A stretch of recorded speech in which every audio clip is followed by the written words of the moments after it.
Seyfi. Bir dakika dursana Seyfi. Bir dakika.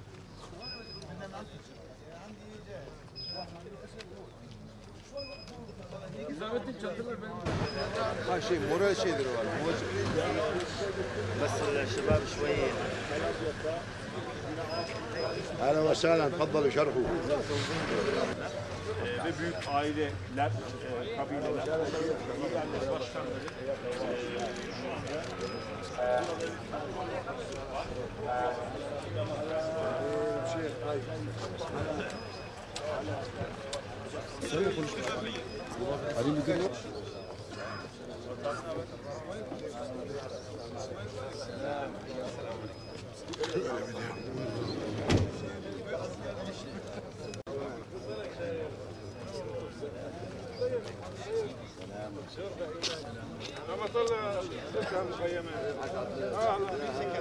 هي ثورة عدالة في وجه الظلام على طموحاتكم في التحرر من كل أمل التطوير الدائم للبنى التنظيمية والفكرية للمجلس استقلالا كاملا بإذن الله تعالى. نعاهدكم جميعا نحن أبناء القبائل والعشائر مستعدون بإذن الله تعالى جنبا إلى جنب مع الجيش الوطني الحر. Şimdi Amerika Birleşik Devletleri bu topraklardaki hedef ve menfaatlerinden vazgeçer mi? Vazgeçmez.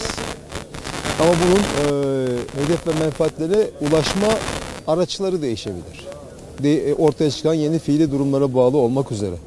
Bir diğer tarafıyla tabii önemli bir denklem. Amerika Birleşik Devletleri içerisinde belli ki bir güç ve nüfuz mücadelesi var. Yani Mattis'in istifası bunu açıkçası ispatlıyor.